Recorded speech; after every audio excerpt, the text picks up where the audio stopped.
Kirtan Prabhu. Thank you. Energetic. Namaste Narasimhaya. Namaste Narasimhaya.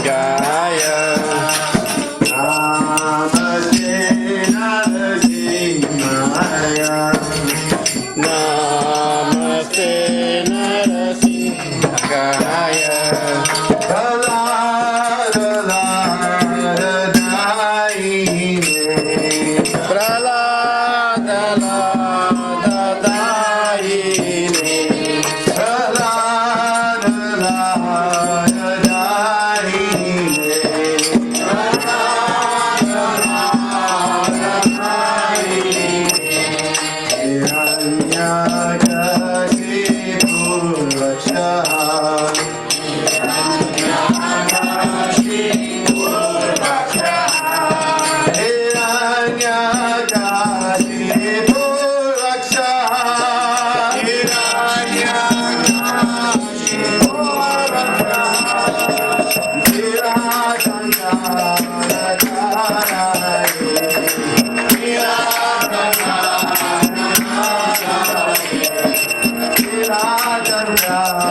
Jaya Prahlad.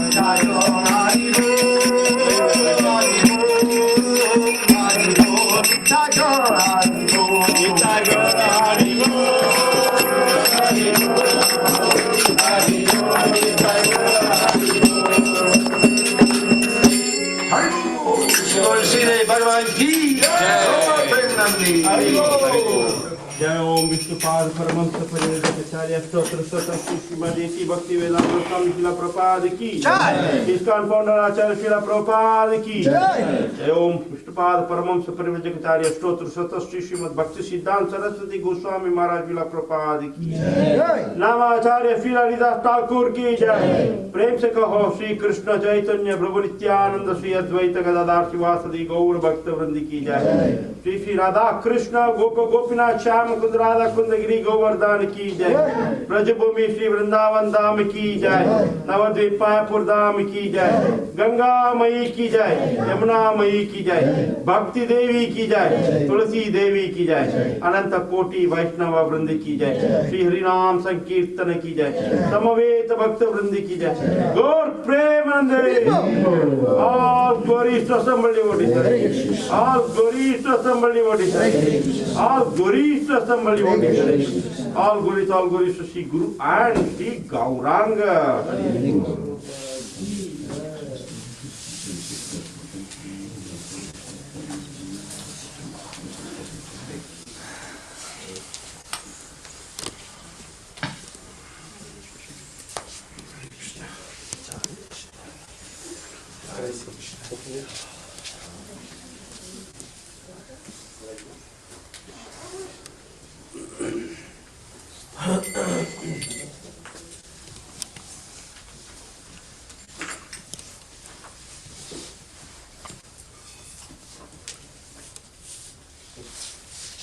Hare Krishna, Hare Krishna, Krishna Krishna, Krishna, Krishna, Hare Hare, Hare Hare, Hare Ram, Hare Ram, Hare Ram, Hare Ram, Rama Ram, Ram Ram, Hare Hare. Hare Hare.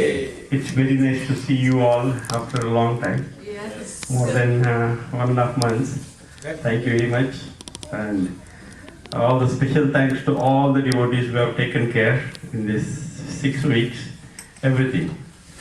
Yes, I don't want to name everyone because everyone is involved. Thank you very much. And as you see, today we have a very special guest. I just reached them yesterday, day before yesterday, right? Yeah. And I requested them to come here. They graciously agreed. Thank you very much, Prabhu, for accepting my request. So we have His Grace Suvarna Nimai Das. Suvarna Nimai Das, Prabhu. Can somebody offer garland to him, please? So he is a disciple of His Grace Vaisheshika Prabhu. He is my godbrother and a grand disciple of Srila Prabhupada. Nimai actually today he was supposed to come with his wife, but he couldn't. His wife is not available. His wife name is Roxana. And they have been hosting a weekly home program in Milton, Delaware for the past 5 years. So in that time, they have also helped to grow and the now thriving ISKCON of Delaware Sangha. You heard of ISKCON Delaware, right? It has grown very big over the years actually. So they are part of that Sangha. And he serves also as a board member for a strategic planning team member and is on the festival planning committee. Additionally, Nimai and Roxana, his wife, have led Kirtan outreach programs in yoga studios and other venues throughout Delaware, Maryland, Pennsylvania and New York. So Nimai loves sharing the message of Bhagavad Gita with new people through outreach programs. His monthly Back to Basics Bhakti program at ISKCON Delaware and his daily book distribution. So we are very fortunate to have him here. Let's show our gratitude by chanting 3 times loudly, Haribol! Haribol! Haribol! Haribol! Thank you very much, Prabhu. And thank you for bringing Bhakta Paul with us. So some of you who missed this wonderful kirtan, very energetic kirtan, a couple of minutes back. Thank you very much, Prabhu. Nice kirtan. Can somebody call in, please? So his name is Bhakta Paul. He is aspiring disciple of His Grace Vaisheshika Prabhu. So he is my god brother too. So let's thank him by chanting 3 times Haribol. Haribol. Haribol. Haribol. Thank you very much, Prabhu.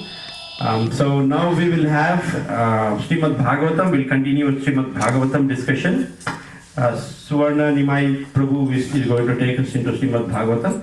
So can anyone remember where we stopped? I don't remember. Which one? Okay, so he will lead us because he knows. So thank you. And Saturday's school is going to start now. So whoever has enrolled, they can go into the other room. And at the end, we'll have kids sloka recitation. Be prepared. Okay, and then prasadam followed by. So from now on, 45 minutes to 1 hour, so we'll have session, including question answers, and then sloka recitations, and then prasadam. Thank you very much. Haribol. So you please take your seat there.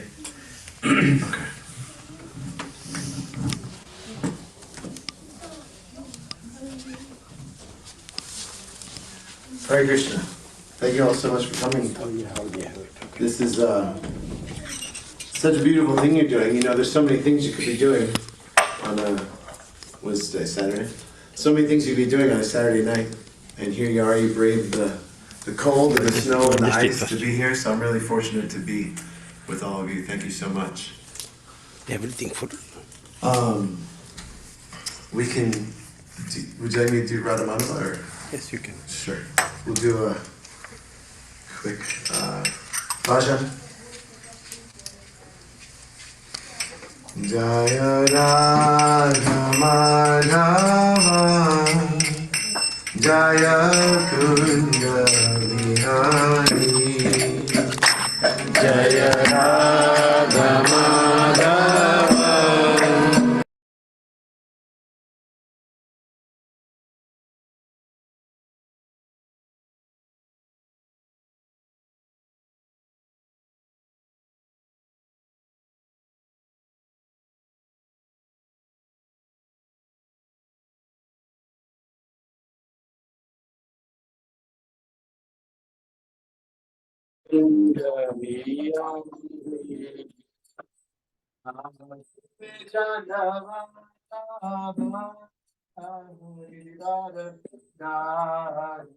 Jaya Gopi Jana Vallabha Vivarada Jaya Gopi Jana Vallabha Vivarada Jaya Gopi Jana Vallabha Vivarada Yashodanandana Vrajana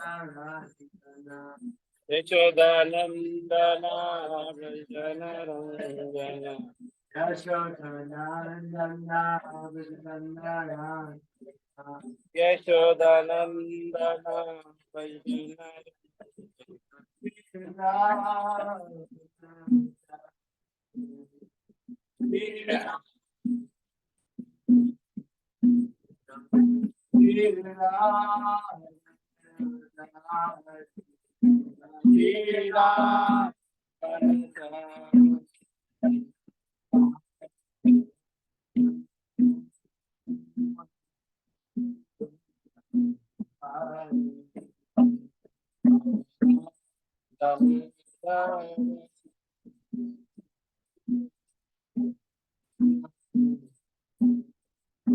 Krishna, Hare Krishna,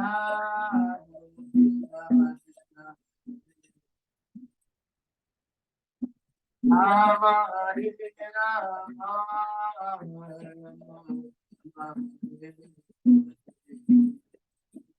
Krishna Hare Krishna.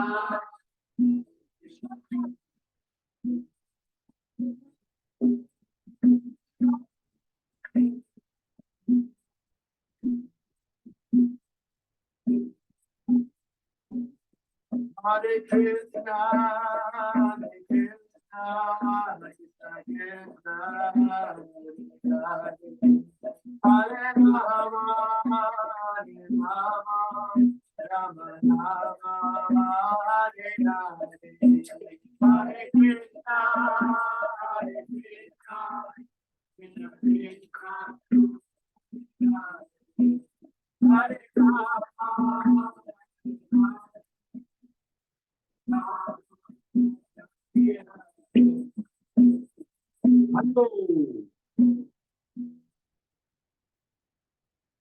So we can begin with just the brief invocation. Om Namo Bhagavate Vasudevaya.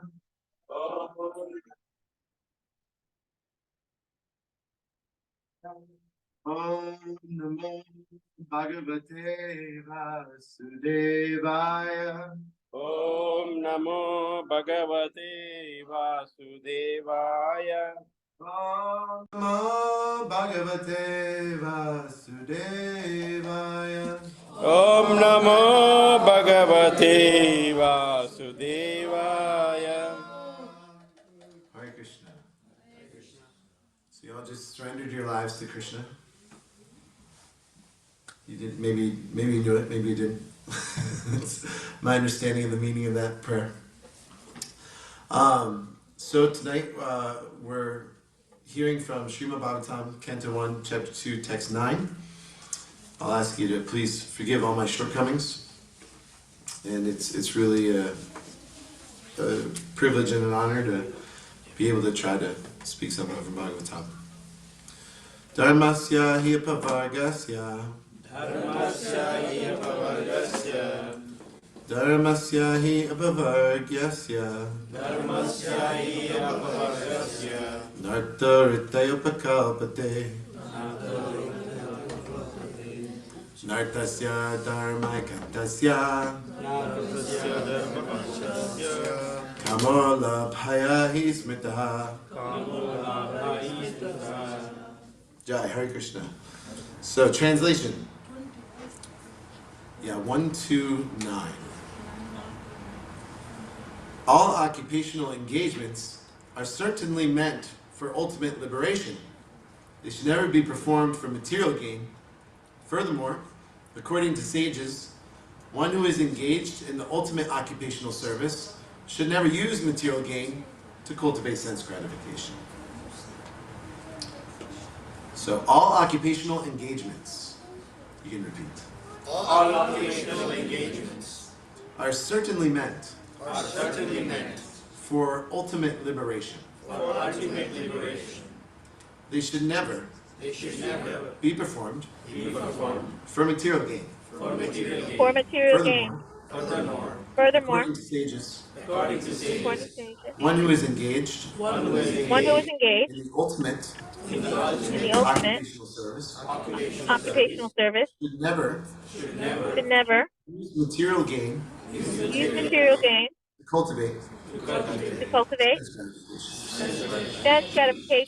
Purport by His Divine Grace, A.C. Bhaktivedanta Swami Srila Prabhupada. Srila Prabhupada ki. Jai Srila Prabhupada ki. We have already discussed that pure devotional service to the Lord is automatically followed by perfect knowledge and detachment from material existence. But there are others who consider that all kinds of different occupational engagements, including those of religion, are meant for material gain.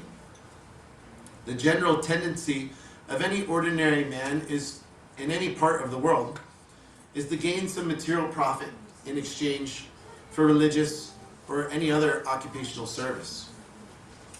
Even in the Vedic literatures, for all sorts of religious performances, an allurement of material gain is offered. And most people are attracted by such allurements or blessings of religiosity.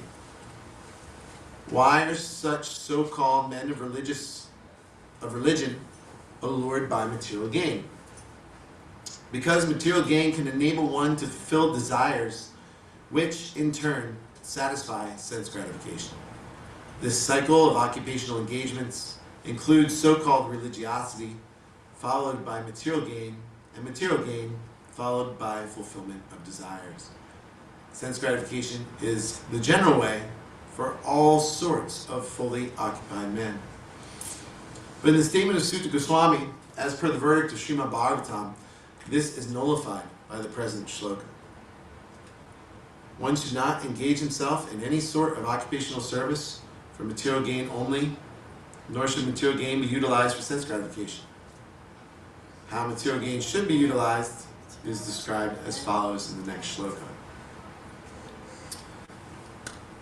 Om Agana Timrandasya Gananjana Chalakaya Chakshurun Militam Jena Tasmai Shri Gurave Namah Nama Om Vishnu Padaya Krishna Prasthaya Bhutale Srimate Bhaktivedanta Swami Niti Namine Namaste Saraswati Devi Gauravani Pracharine Nirvishesha Sunyavadi Ashtatya Deshatarine Jai Shri Krishna Chaitanya Prabhu Nityananda Shri Advaita Gadadhara Shivasadi Gaura Bhaktavinda Hare Krishna Krishna Krishna Hare Hare Hare Rama Rama Rama Hare Hare. So, I went and, because this chapter is answers. The chapter before it was questions. And so I looked back to the first chapter of Bhagavatam to see, exactly which question or questions this shloka was answering. So, if it's okay, I'd like to read a couple of those shlokas so we have the full context. Is that okay? Say yes. Yes. Okay. Because you're submissive, your spiritual masters have endowed you with all the favors bestowed upon a gentle disciple. Therefore, you can tell us all that you have scientifically learned from them. So it's a nice thing we get to hear from an authority like Srimad Bhagavatam because, I don't have the qualifications that are being mentioned here, but this nice thing about hearing from authorities, if we just hear, then it's perfect, right? Please, therefore, be blessed with many years. Being blessed with many years, explain to us in an easily understandable way what you have ascertained to be the absolute and ultimate good for the people in general. So does that grab anyone's attention? Does anyone want to hear what is the absolute and ultimate good for people in general? Yes. There's so many people in the world suggesting so many different things, especially when it comes to spiritual life. There's so many people in the world saying so many different things, even within any one, tradition, right? Like, even if you just look at, people studying the Vedic version, there's so many different sects. There's so many different, teachers. There's so many, and some are in a disciplic succession, others aren't, and, some are popular and others aren't, and, that's just with the Vedic version. You go to any other, the Christians, there's so many sects. Every tradition, there's so many sects, and then there's, all these people that have rejected all these different traditions and, have, engaged in different meditation practices and have come up with their own philosophies, and, there's the philosophers. So there's so many people in the world saying so many different things. They have this YouTube. So everyone has a platform to voice their opinions. So who do we hear from? Srimad Bhagavatam is claiming that this is the absolute and ultimate good for people in general. O learned one, in this iron age of Kali, men almost always have but short lives. They are quarrelsome, lazy, misguided, unlucky, and above all, always disturbed. That shloka I can really relate to. I didn't find Krishna consciousness. It was relatively recently. I went to my first kirtan coming up on 8 years ago, but not so long ago. And before that, I was, living the American nightmare. They call it the American dream, but it's more of a nightmare. There are many varieties of scriptures, and in all of them, there are many prescribed duties, which can be learned only after many years of study in their various divisions. Therefore, O sage, please select the essence of all these scriptures and explain it for the good of all living beings, that by such instruction their hearts may be fully satisfied. So this is Srimad Bhagavatam. This is the essence, this is the cream of the Vedic version. All these, this vast body of literature. It's the world's oldest body of literature. It's a vast body of literature. The mature fruit of all Vedic wisdom. So, this question, what is our duty? What should we do with our time? What is the best use of time? And what is the essence of all instruction, right? Like wisdom literatures, the point of hearing from these wisdom literatures, these scriptures, is to receive some instruction, some, good orderly direction, How should I live my life? What should my goal be? How do I balance all these different aspects of life? Because the message, as I understand it, isn't to go live in a cave, right? Like I don't have to go live in a cave in the Himalayas. That's not necessarily recommended, especially for someone like me. I'm not qualified to do that. So, in broad terms, it's, we could say practice devotional service. But when we get down into the details, each minute of each day, most of us are in the householder ashram, we have families and careers, and, we have, some service, you're all doing this wonderful service, putting on this program, and so I'm sure so many other services as well. And then we have our sadhana, and we have, all these duties, obligations. So how do we balance it all? How do we, make sense of it all? So these texts from the second chapter, I think, lend some insight. So in text 6, we're going to backtrack just a few. And I understand you've probably already covered these, but again, I think it was helpful for me to go and look at the context in which this 9th text is coming, because I found in, revisiting it, 6 through 10 are kind of all very much interconnected. So you can see if you see that as well. O sages, I have been justly questioned by you.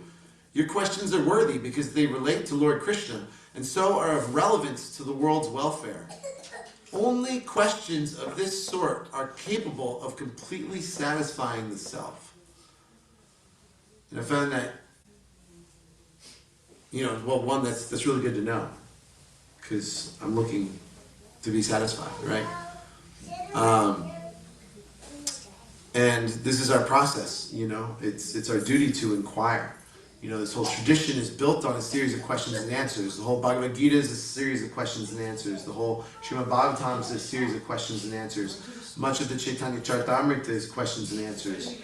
And one of the crucial instructions that we receive over and over again in all these literatures is, just surrender to a spiritual master. Someone who has seen the truth. They can show it to you because they've seen the truth. They've experienced something. So, I really like how this text is stressing the importance of inquiring into the Supreme Absolute Truth. And how just having that desire, Chaitya Guru in the heart, sees that sincerity, sees that desire, and here we are, here in Srimad Bhagavatam. Look at that.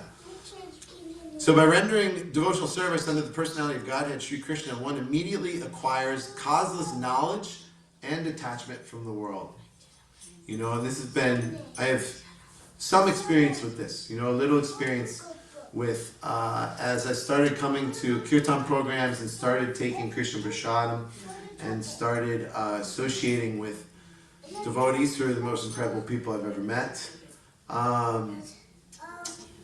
I've lost interest in many of those old habits that I had before coming to Krishna consciousness. So much so that, like, take meat eating for example. It's like, it's striking to me that, I used to eat meat all the time. Like, it's repulsive now, and there's no like separate endeavor. It's just naturally when we for me, by causeless mercy, somehow or other been able to internalize some of these things I've been hearing. That detachment comes very naturally. We get the higher taste.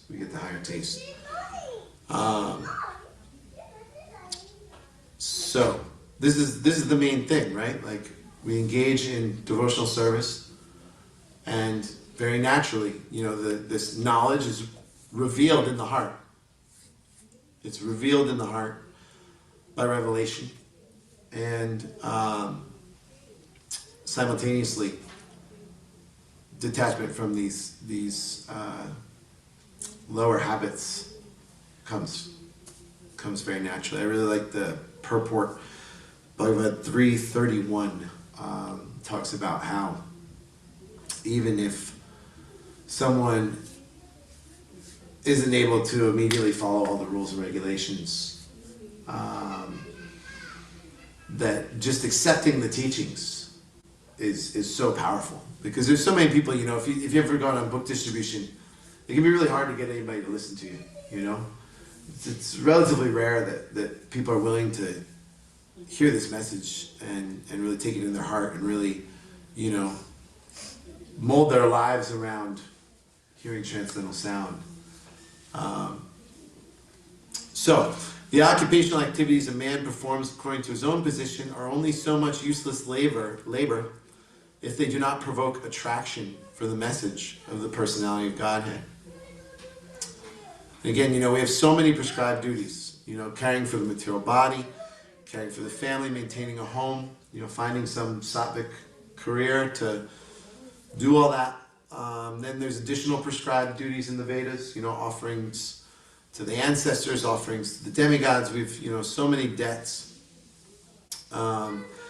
And in Bhagavad Gita, Krishna first recommends worshiping demigods, making offerings to demigods.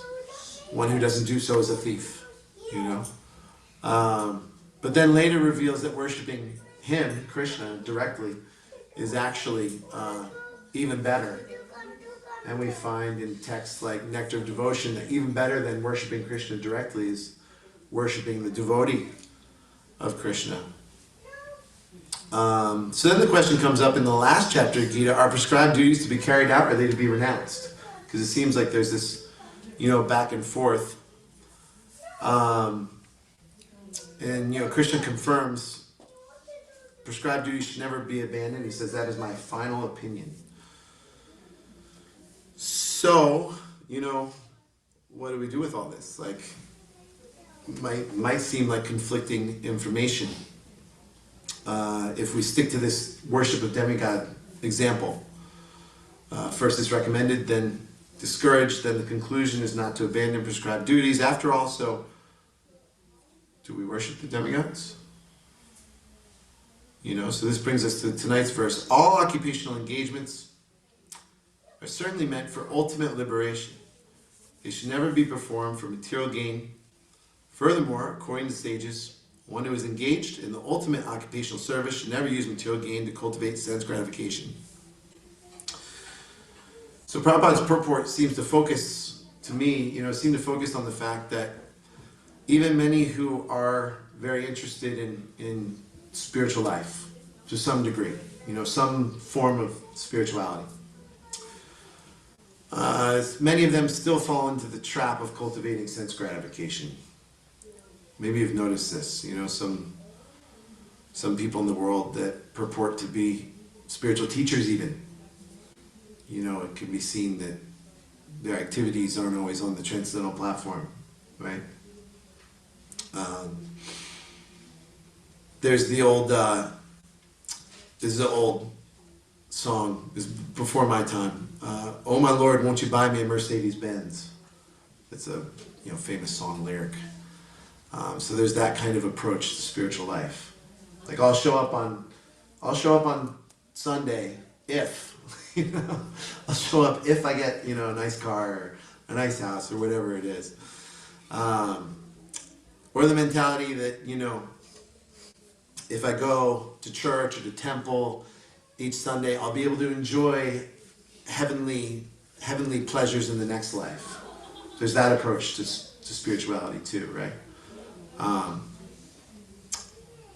Before coming to Krishna consciousness, I didn't realize, Krishna consciousness makes this very clear distinction between heavenly planets and the kingdom of God, the spiritual world. Two different places,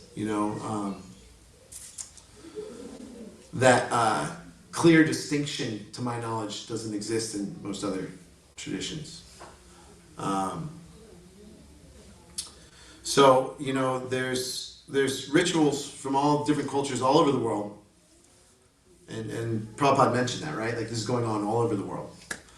So there's rituals from different cultures all over the world. People are performing for some material benefit. Rituals that might appear religious to someone who's, and maybe they are. Prabhupada uses that word in different contexts at different times.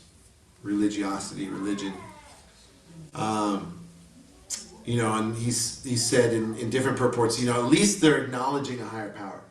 At least that sense is prevalent that, I'm not the master and commander and the supreme controller. At least they're acknowledging a higher power.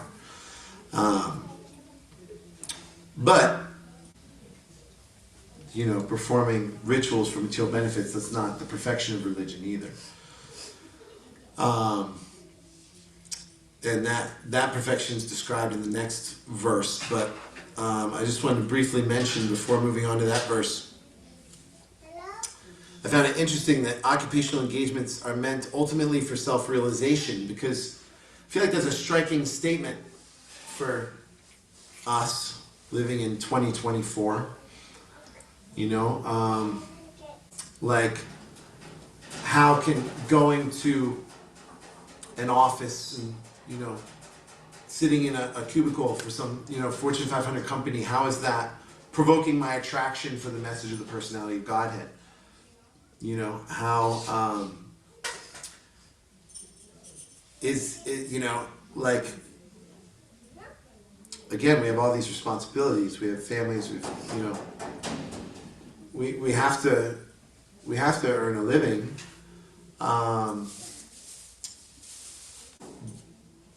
but is, how can I spiritualize that career? Because it's, of course, one go-to way is to give some money to the temple, right? And that's good. But at the same time, we can't buy our way back to Godhead, right? Like, just, giving some money, like,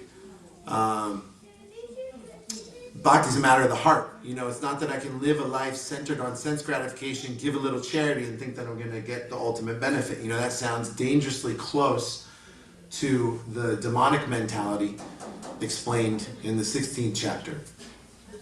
I mean, that's, the demonic mentality is a little extreme. I'll murder somebody to get more money, more and more money, and I'll give some charity, and I'll perform some sacrifice, and thus I will rejoice, So, Krishna says in Gita that yoga is the art of all work. It truly is an art, learning how to balance all these duties, how to be in the world but not of it. And so that brings us to the 10th verse, which I feel like is kind of the conclusion of this series of verses, this answer to this question. What is my duty? What should I do with my time? And my understanding, I feel like this text that we're about to reads as like the conclusion. Life's desires should never be directed towards sense gratification. One should desire only a healthy life or self-preservation, since a human being is meant for inquiry about the absolute truth. Nothing else should be the goal of one's works. So, for me, this verse really speaks to intentions. You know, what is my ultimate goal? You know, when I'm going to this job, what is my ultimate goal? Like, why am I really doing it? You know, my heart of hearts, bhakti is a matter of the heart. In my heart of hearts, why am I doing this? You know? So, for example, raising a family, this is an incredibly valuable service, right? Prabhupada instructed that our children should be our deity, you know? And it's written in Gita that, you know, we can understand from Gita that these children that are being born into this movement are not, you know, Joe Schmo souls. You know, these are special souls being born into this movement. It's written, I forget where, forgive me please, the demigods are lining up to take birth and participate directly in this Sankirtan movement of Mahaprabhu. We're participating directly in Mahaprabhu's movement, his pastimes, his leelas, you know. So these children being born in this movement are not, you know, they're very special. And raising children in Krishna consciousness is an incredibly valuable service. So family life and responsibilities for devotee, that's not material. It's not like, oh, you know, spending time with my family, that's material life, and then when I chant Hare Krishna, that's spiritual life. It's my understanding is not quite like that, you know. And even if other family members aren't so interested in devotional service, because we find that sometimes. We find, you know, some family members are really into it, and others aren't so much.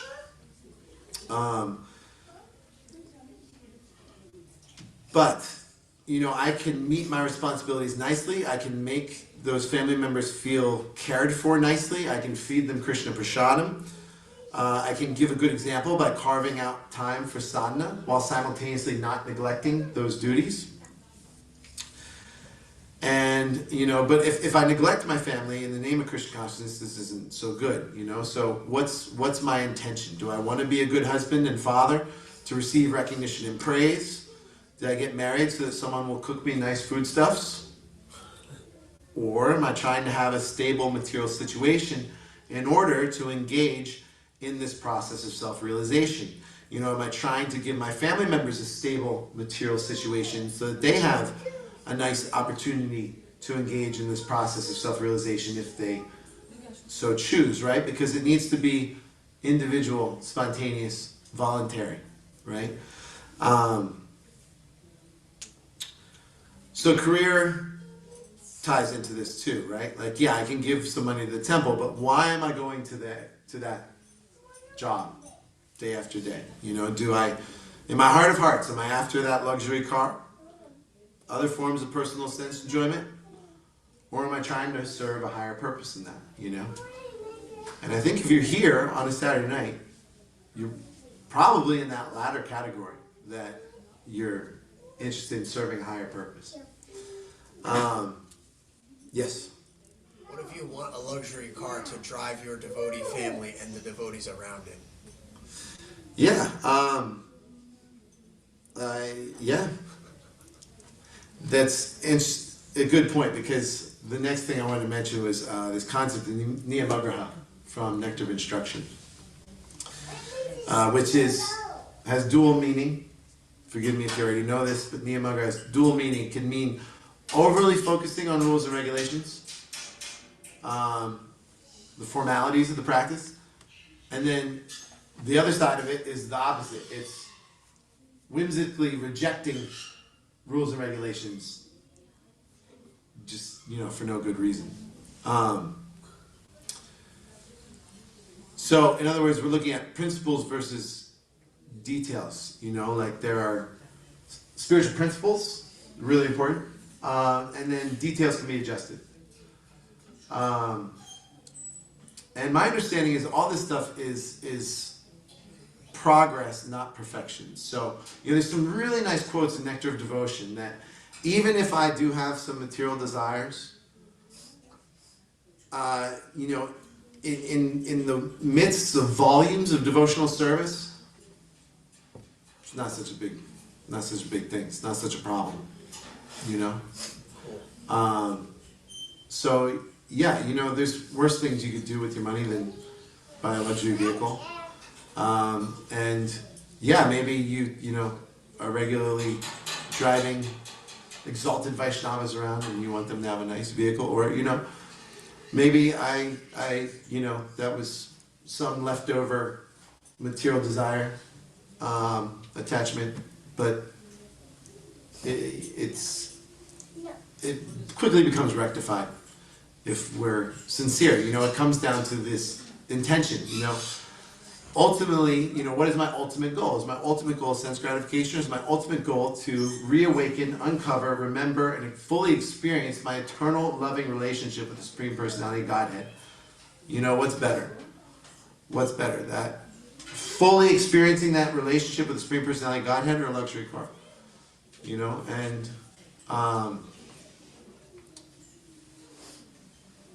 so it's really helpful to get proper guidance. We're talking about Niyamagraha, you know, being able to understand where the principle is, where the details are, what can be adjusted, how much can it be adjusted, you know, because there's this danger of just engaging in lip service, right? Like, kind of going through the motions, you know. Niyamagraha is related to being mechanical, you know, and like, when I wake up in the morning, I do my little deity service. A lot of times I have to watch myself because I'm very prone to falling into that trap of becoming mechanical and just kind of, you know, carelessly bowing down. Here's some water, you know. It's like, on the other hand, you know, it's like when I'm remembering that, like, this is you know, God came here to my house. I'm so fortunate. He just showed up, you know, like someone just showed up with deities, like practically a perfect stranger. Found us on the internet. Saw we were doing programs, brought Gordon Tide deities to our house, like, you know. So it's helpful for me to hear from these wisdom literatures regularly, you know. If I can hear the Srimad Bhagavatam, even if it's just a little bit each day, it's much easier to stay in, you know, some semblance of Krishna consciousness, God consciousness. It's so much easier to stay, to some degree, you know, aware of what my intentions are, what I'm doing, how I'm spending my time, and avoiding becoming mechanical, and staying in that stretch zone. You know, that's something that I talk a lot, because at our home program, we have all these, you know, new Western body bhaktas that are coming to the practice as adults, and the lifestyle prescribed in these texts is the antithesis of the lifestyle they've been living for decades. So it's a challenge, you know, it's a big challenge. Or it seems that way, anyway. It's not such a big challenge. Actually, our eternal, you know, natural position is Krishna consciousness and to serve Krishna nicely. So it's actually much easier to get back to that than we realize. But when, you know, when I first came to this practice and first heard of these rules and regulations, and first heard of like the lifestyle that these devotees were voluntarily living, I just couldn't believe it. It's like, well, you know, I'm never gonna do that. So that's helpful for me to remember too. So one of my mentors, he comes back to this over and over again, you know. You gotta keep the main thing the main thing. And the main thing is, it's like I broke up with God. It's like we broke up with God. He wants us back. He wants us back. And if we're in this room and we're hearing Srimad Bhagavatam, we have some attraction to it, then, you know, we want that relationship back too. And sometimes it can be a little bewildering, like, well, you know, here I've been doing all this stuff for, you know, X amount of years, and, you know, I still seem to have all these attachments, I still seem to have all these bad habits, still seem, you know, and it's easy to get discouraged. But actually, compared to millions of lifetimes wallowing around, not hearing Srimad Bhagavatam, not driving through the ice and snow to come to a program, not chanting Hare Krishna on beads, not doing all these things that we do. Actually, we're making incredibly rapid progress, We're like in the home stretch, Human birth is rare. Human birth is rare. Having any interest in spiritual life is even rarer. And actually taking time out of our lives to practice is even rarer. And being exposed to this particular set of practices is even rarer. So it's an amazing opportunity we have. I'm really touched that you're all here doing this on a regular basis. The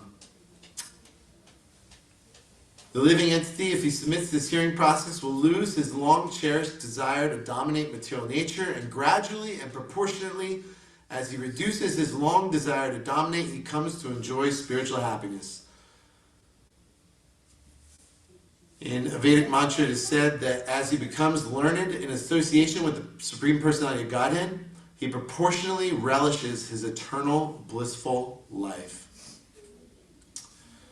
So to conclude, Rupa Goswami stated there's 5 kinds of devotional activities that are like the most important. So since I brought up this, there's all these different duties. I keep mentioning that. I didn't really give an answer yet. I try to make time for these 5, and in terms of like minute by minute, hour by hour, day to day stuff, I found it invaluable to get some good guidance, to ask, someone senior for some guidance, this is how I'm spending my time, what should I tweak, ask Krishna, ask God in the heart, this is how I'm spending my time, write it out, this is how I'm spending my time, where can I make these tweaks, sets with SMART goals, these things. Rupa Goswami said he strongly recommends residing in Mathura, worshiping the deity, reciting Srimad Bhagavatam, serving a devotee, and chanting the Hare Krishna Maha Mantra. These are so potent that small attachment to any one of these 5 items can arouse devotional ecstasy, even in a neophyte.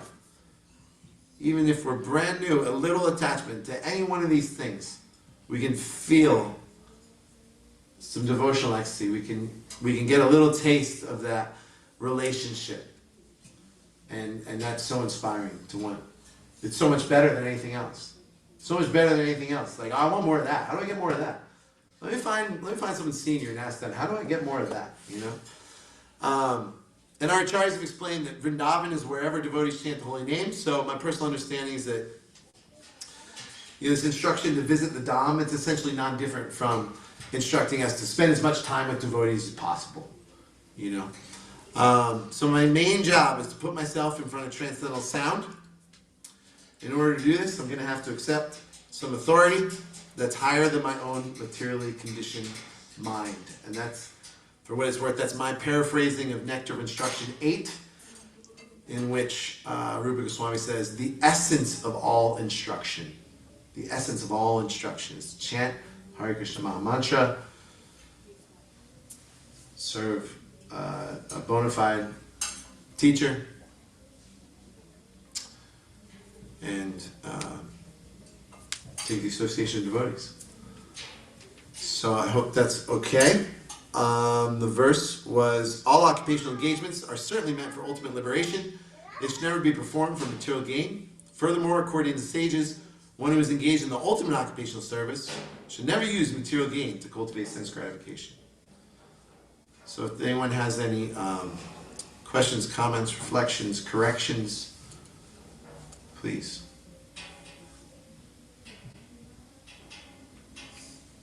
How do we know that what is our occupation? What is our right occupation?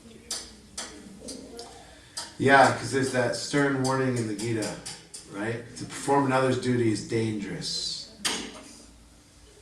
So, my personal experience with that, when I first came to the movement, was really fired up by the kirtan, the prasadam. And,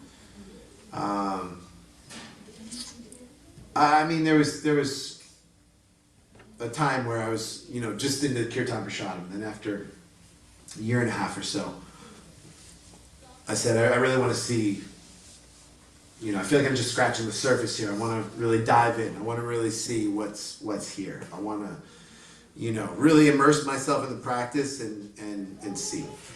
So soon after I got to that point, that I was really trying to do it, and I was reading Prabhupada's books, and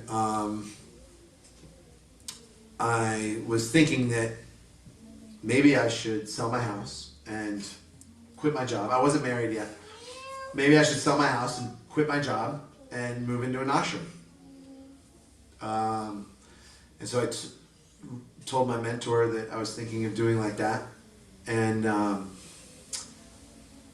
he kind of chuckled and strongly discouraged me from going that route. He said, actually, what's even better than trying to renounce those things in order to grow in spiritual life is to use them in Krishna service. And so that's where the idea for the home program came. And he flew to Delaware from Colorado to help me start the weekly home program. And that was really good advice that he gave me. That Thursday program, each week, it's like so special, important to me. It's like my spiritual master has instructed me to really focus on that and growing that sangha. So that program has turned into it's really special. So I think for me the best answer to that question, how do we know what's our occupational duty, what should we be doing, is I availed myself to a mentor, and he gave me really good advice. So I think just that by way of 434, just surrender to spiritual master, just take that guidance. And like for me, my career was relatively sattvic-ish. I work in a middle school, public middle school. There's actually a lot of lower modes floating around there, but it's purifying. It's very purifying, and it's relatively sattvic. On the one hand, Prabhupada said these public schools are the slaughterhouse. Certainly not wrong, but my wife, she changed her career. She was a bartender. So she's serving meat and liquor, and she tried to spiritualize it as much as she could.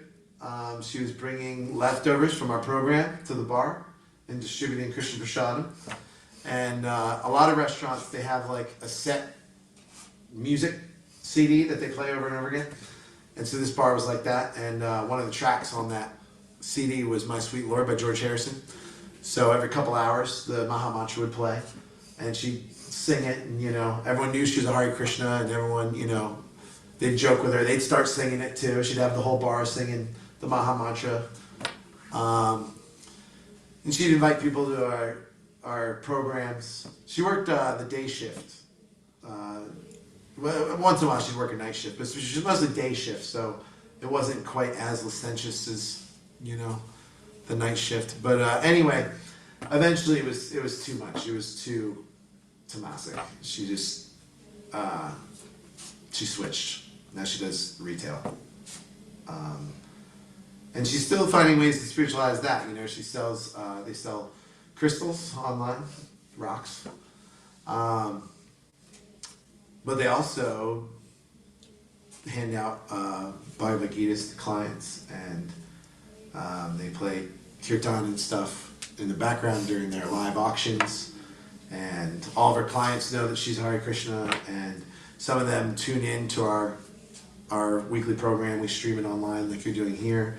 And some people regularly tune into that, and they've asked like questions about what they're reading because they're reading the Gita, and so it's case by case is my understanding. Sometimes it's whatever we're doing already, or sometimes sometimes there might need to be a shift. But the best advice I can give is to ask a senior devotee. Is that okay? Thank you. Thank you.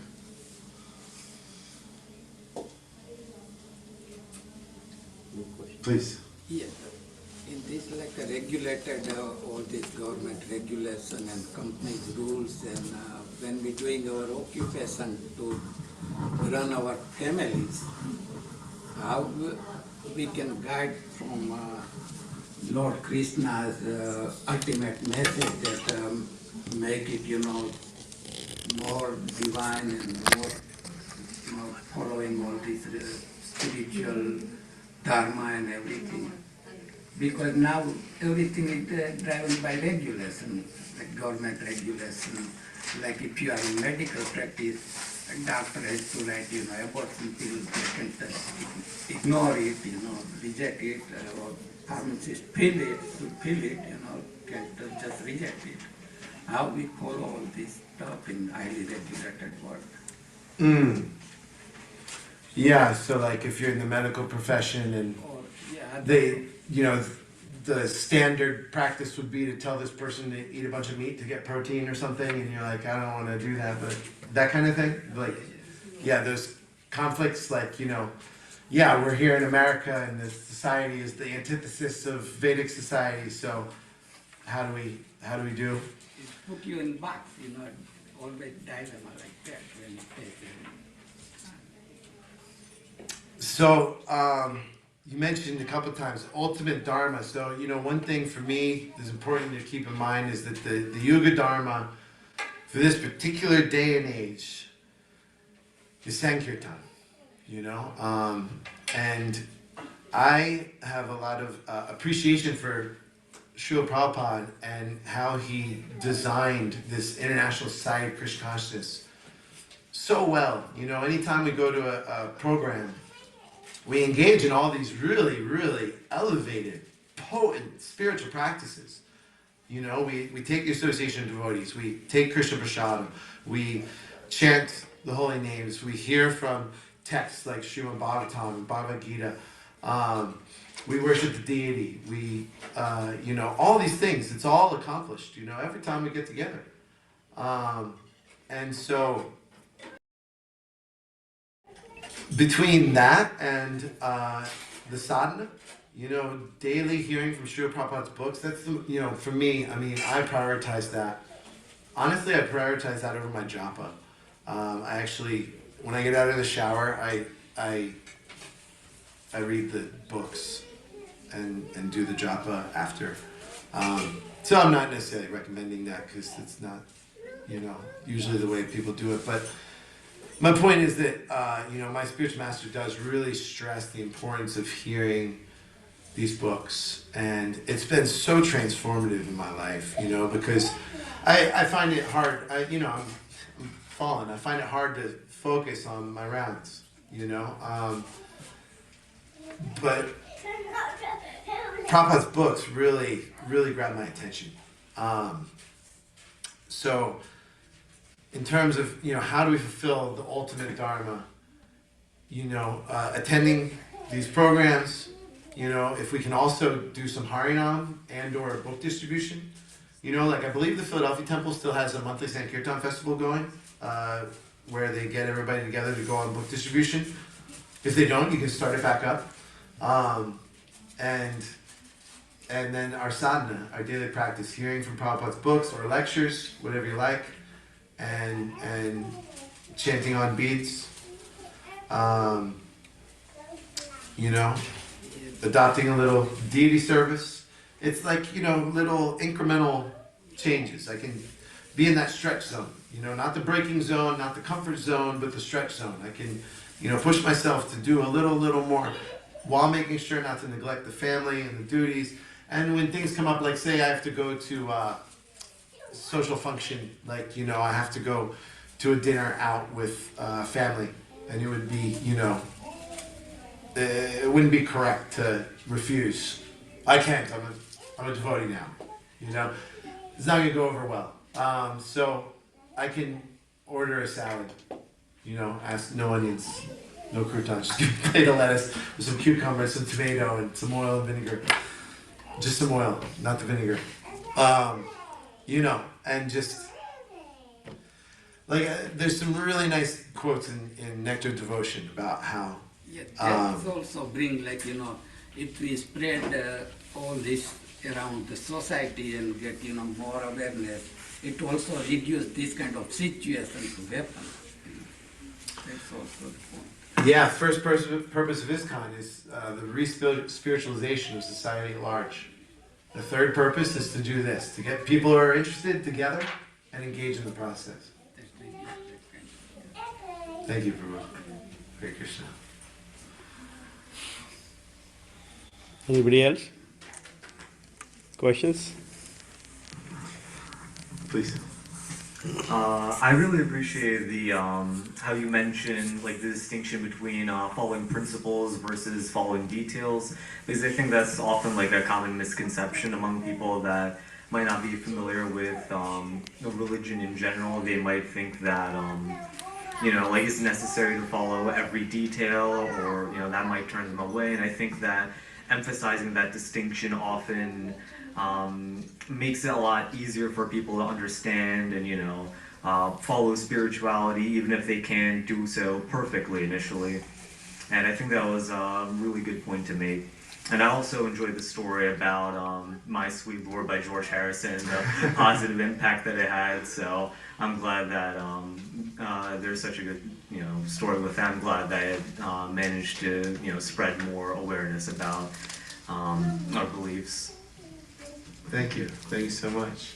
Yeah, in Nectar Devotion, it's interesting that when Prabhupada brings up that distinction between principles and details, the example he gives is the number of rounds. You know, and he brings up that Bhaktisiddhanta Maharaj, Prabhupada, said that, you know, anyone who doesn't chant 64 rounds is fallen. But here, now we chant 16 rounds. And so I thought, I really appreciate that Prabhupada chose that example, because like, we talk about keeping the main thing. The main thing is chanting Hare Krishna, right? So, if, you know, that's like such a profound example that even that, there are details that can be adjusted. The principle is chant Hare Krishna and to surrender to a higher authority. That's the point he brings, that, you know, if your spiritual master makes the adjustment, then you can go with confidence that you're properly situated, you know. So, yeah, I found that really striking that he chose, you know, of all things, to distinguish between principles and details, the amount of rounds we chant each day. You know, I would think, you know, that, oh, that can't be adjusted, you know. It's the whole thing. It's, you know, how can you adjust it? But yeah, I said us Westerners just can't do it.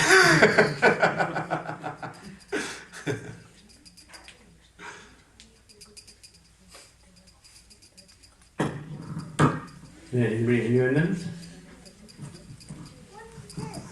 Thank you, Prabhuji. Especially this shloka is very important for our practical life. Like even when we started this ISKCON, that means whatever we are studying, what jobs we are working, that means is it wrong? Like we all get that question. But then at least this shloka, the way it clarifies, and then I like the way you said, main thing is main thing.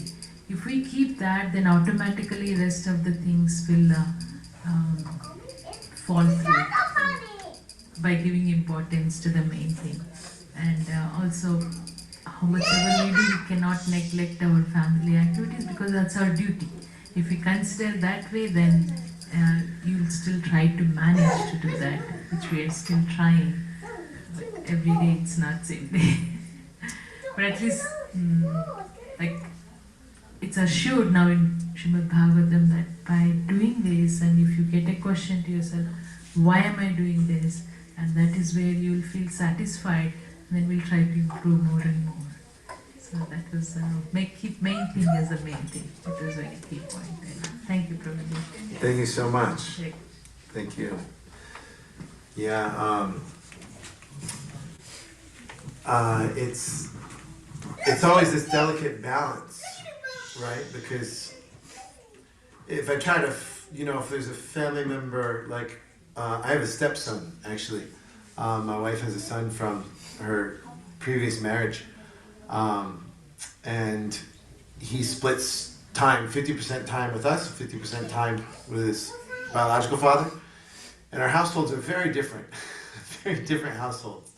And so we're always trying to walk this line between, gently encouraging him to take up some spiritual life and then not trying to force it on him and so that he, doesn't want anything to do with it,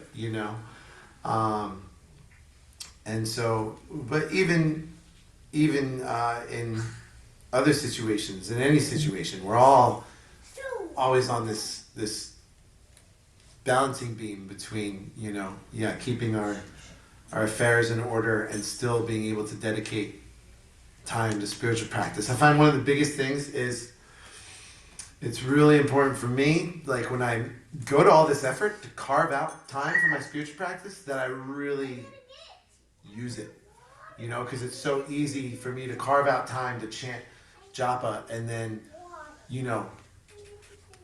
chant the worst rounds ever.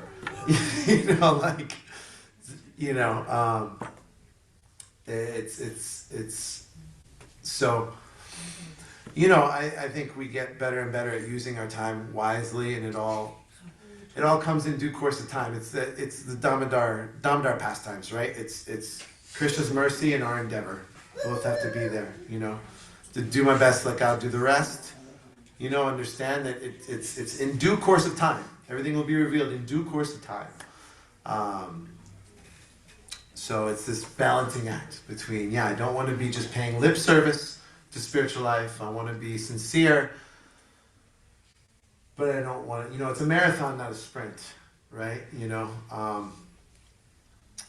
So I find checking in regularly with my mentors is so crucial for making sure that I'm in balance, because sometimes I can beat myself up too much, not give myself enough credit, or I can, go the other way and get a little puffed up and, or a little lax, a little laissez-faire, one of the scariest things my Guru Maharaj ever said to me was, you don't want to wake up one day 30 years from now and realize you never got around to becoming Krishna conscious. It's like, ooh, so I really have to, reading Prabhupada's books really helps ward off that, temptation to become mechanical. And devotee association, hear Srimad Bhagavatam, chant rounds as nicely as we can, all these things. I need to hear it over and over again. I really appreciate the opportunity to speak it. It really helps it go in. And, so I really benefited from this opportunity, and I'm really grateful. Thank you so much. Hare Krishna. Hare Krishna. Prabhu, there are some online devotees, and one of the devotees has a question. Sure. There's one more person. Okay. Mitravinda Mataji? Mitravinda. You know Mitravinda? Yeah, of course. Hare Krishna. Please set my bases. Oh, sorry. Rati Priya Mataji, she has a question. Haribol! Rati Priya Mataji, you can unmute yourself and Yes. go ahead. Hare Krishna Prabhu, I really liked your class. It was very practical.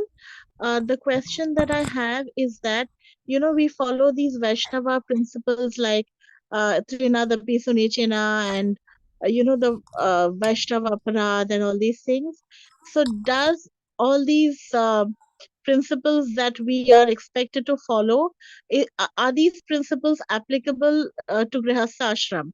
Meaning, let's say if I'm a mother, am I supposed to be humble? With my child, am I supposed to discipline my child with humility? How much am I supposed to tolerate? and or am I supposed to yell, or what am I supposed to do? Like does this Vaishnava aparadh thing apply in Grihastha ashram?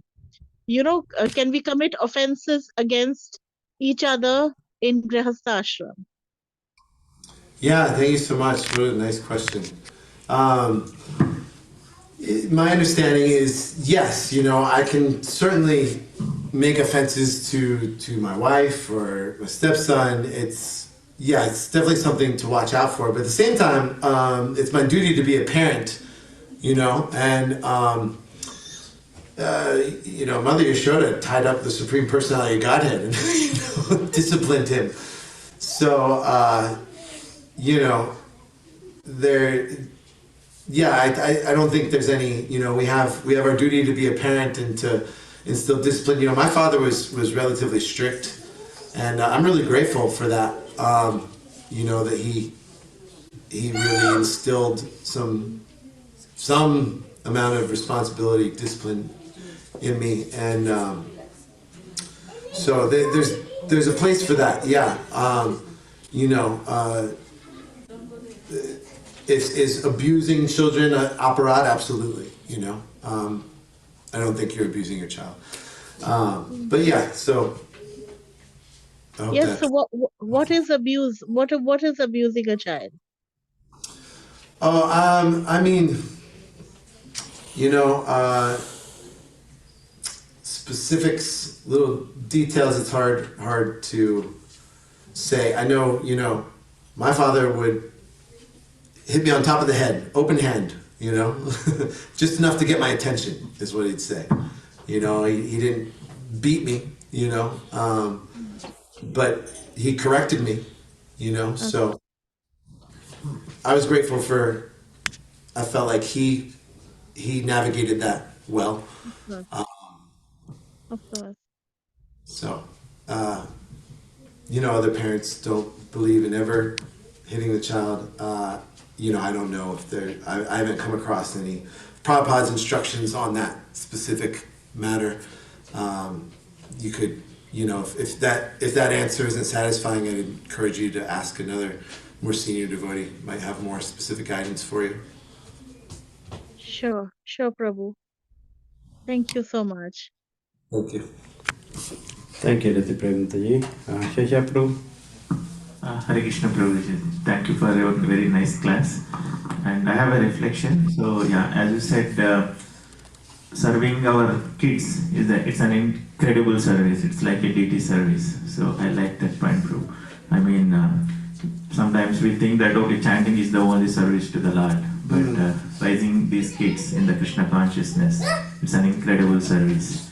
We should never neglect it. So. Yeah, and also, as you said, this human birth is very rare, and even there are so many rarest things. Like even doing this devotional service is the rarest. So we are all very fortunate to be here and hearing Srimad Bhagavatham and connecting to spiritual master. So thank you again for your nice class, Prabhu. Hare Krishna. Thank you. All of you, please send my obeisances. Vanchakalpa Trubhischa Kripa Sindhubhya Evacha Patitanam Pavanebhyo Vaishnavebhyo. His Grace Suvarna Nimai Prabhu ki jai. Thank you very much, Prabhu. Wonderful practical experiences. Thank Really you for sharing. And you'll have to forgive me. We have another commitment. We're going to be running right out of here, so we won't be able to sit with you and discuss. But I really appreciate all your questions and comments, and I'll look forward to. I hope to come back again sometime soon and spend more time with y'all. Yeah, thank you very much, Prabhu. Definitely, we'll invite you again. Please come back again. Jai. Thank you. Very well. So now we'll have sloka recitation from kids.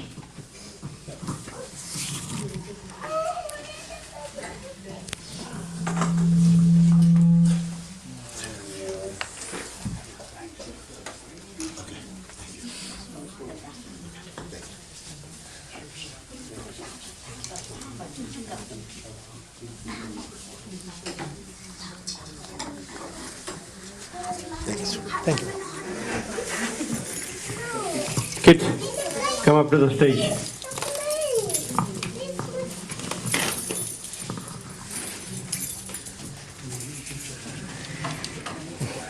Lokasvara prasaktanam daya parvata chetasa navasaya mikabhatya samadana vetate.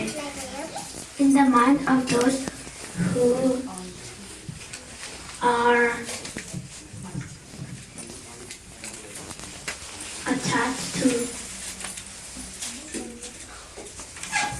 sense excitement and material opulence are perverted by such stuff. The resolute determination of devotional service to the Supreme Lord does not take place.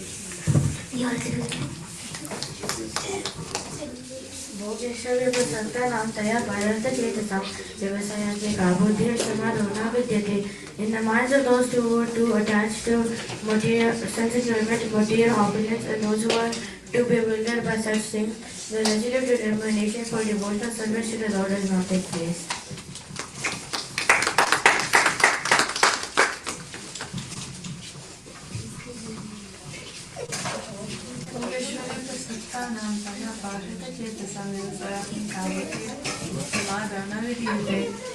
In the mind of those who are too attached to sense enjoyment and material opulence, those who are bewildered by this,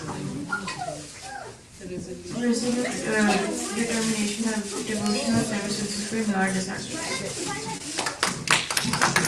भोगेश्वर्य प्रसक्तानां तया पादत चेतसां व्यवसामात्मिका बुद्धिः समाधो न विधीयते.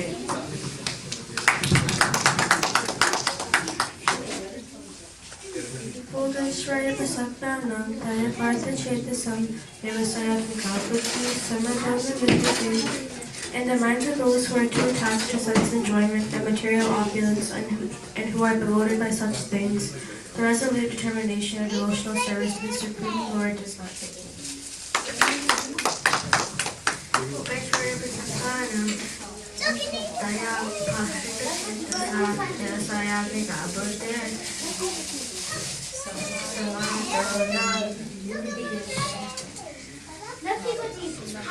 In the minds of those who are too attached to sense enjoyment and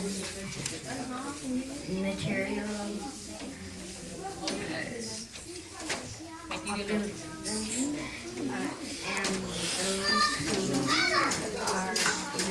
bewildered by this, the resolute determination of devotional service to the Supreme Lord does not happen.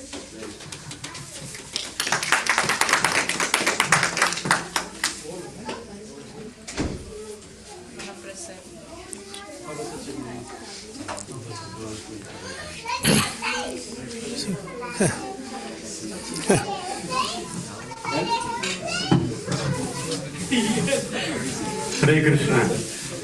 A big round of applause to all the kids. Thank you. And once again, I thank all of you who took care for the previous 6 gatherings. Thank you very much. And going forward, we'll have in the center, unless it is very bad weather. Otherwise, we'll continue having in the center. Thank you again. And you also know that January 22nd is one of the biggest events back home, India. Right? Inauguration of... Is it inauguration? Yeah. Ayodhya 22. Okay. So all these ISKCON temples around the world, they're all having wonderful programs commemorating this Pratishthapan, okay, across the world, around 800 centers, 800 temples. So even let us all pray, everything goes smooth. And we have a big temple in India, Ayodhya. Lord Ram ki Jai.